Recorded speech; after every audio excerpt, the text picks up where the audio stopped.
네, 안녕하세요. 마스터TV의 관세사 BBK입니다.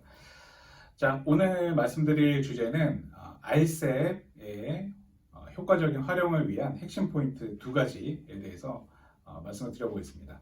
자, 제가 지난 시간 영상에서 알셉의 조기 발효를 위해서 각 참가 국가의 경제부 장관끼리 모여서 내년 초에 발효하자라는 공동성명을 발표했다라는 소식을 제가 전해드렸는데요. 자, 알셉의 발효가 계획대로 내년 초에 발효가 된다면 이제 시간이 얼마 남지 않았습니다. 그래서 이 수출입 기업들은 이 알셉을 100% 활용하기 위해서 미리 준비를 하셔야 되는 것이 반드시 필요하고요. 자, 기존의 FTA를 활용하고 있었던 그런 기업이라 하더라도 알셉이 더 유리한 측면이 분명히 있을 수 있기 때문에 같이 검토를 해보시는 것이 반드시 필요합니다. 자, 그래서 두 가지 핵심 포인트를 말씀을 드리겠습니다. 자, 첫 번째는요. 재료 누적이라는 부분이 있습니다. 자, 재료 누적이라는 개념에 대해서는 제가 설명을 생략을 하고요.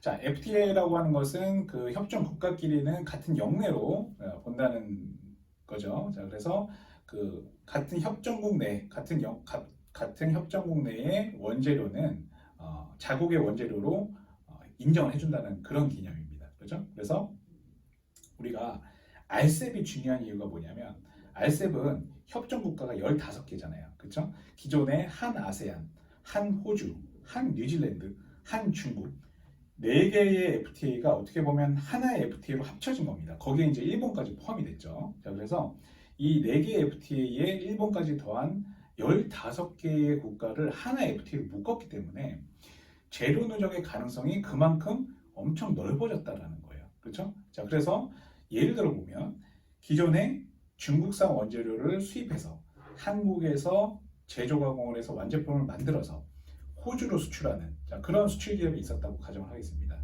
자, 기존에는 한 호주 FTA를 활용했었어야만 되죠. 그렇죠? 호주로 수출하니까.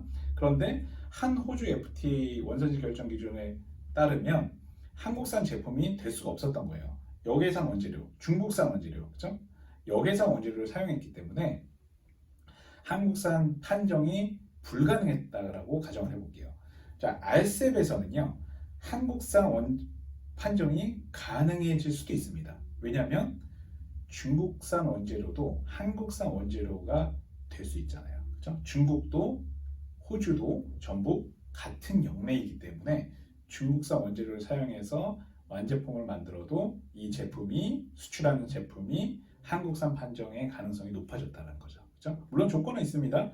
중국에서 원재료 수입할 때 이 중국의 수출자가 ISM 원산지면서 발행해줘야 되죠. 자, 그래서 15개라는 굉장히 많은 국가가 한 영내로 묶였기 때문에 그만큼 재료 누적의 가능성이 올라갔다는 거죠. 그 얘기는 결과적으로 우리나라에서 최종 제조 가공한 완제품이 한국산 판정의 가능성이 높아졌다는 것을 의미합니다.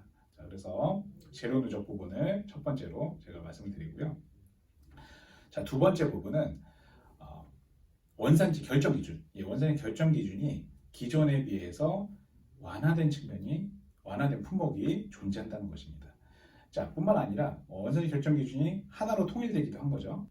자, 15개 국가가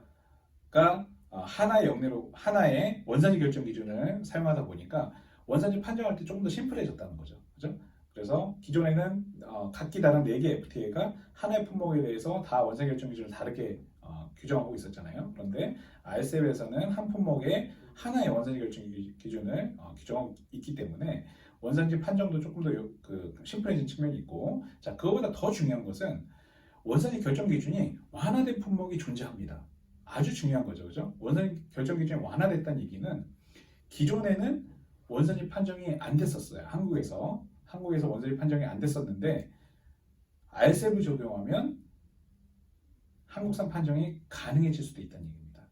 자, 굉장히 중요하죠. 그래서 기존의 FTA를 활용하고 싶었어도 원산지 결정 기준에 의해서 원산지 판정이 안 돼서 FTA를 활용하지 못했던 그런 품목이라 하더라도 알셉을 반드시 검토할 필요가 있다는 겁니다. 알셉 품목별 원산지 결정 기준이 기존보다 완화됐다면 한국산 판정이 될 가능성이 있기 때문에 반드시 검토를 하실 필요가 있다는 거예요. 자, 그래서 오늘 이제 두 가지 측면을 말씀을 드렸는데, 자, 첫 번째로 재료 누적. 재료 누적의 범위가 누적 국가, 역내 국가가 많아졌기 때문에 재료 누적의 가능성이 그만큼 높아졌다. 그래서 원산지 판정의 가능성이 높아졌다는 측면. 두 번째는 원산지 결정 기준이 하나로 통일되기도 했지만 더 중요한 것은 원산지 결정 기준이 완화된 품목이 분명히 존재한다는 거. 그래서 마찬가지로 원산지 판정이 안 됐던 품목도 이 완화된 원산지 결정 기준으로 인해서 원산지 판정의 가능성이 더 높아졌다는 거. 자, 이런 측면이 존재하기 때문에 기존에 FTA를 활용하고 싶었어도 활용하지 못했던 그런 수출입 기업이라면 반드시 RCEP을 검토하셔서 우리가 FTA를 활용할 수 있는지 여부를 미리 검토하시고 준비하실 필요가 있다는 것을 꼭 기억해 주셨으면 좋겠습니다. 자, 오늘 RCEP의 효과적인 활용을 위한 두 가지 핵심 포인트에 대해서 말씀을 드렸고요. 영상이 도움이 되셨다면 구독과 좋아요도 부탁드리겠습니다. 감사합니다.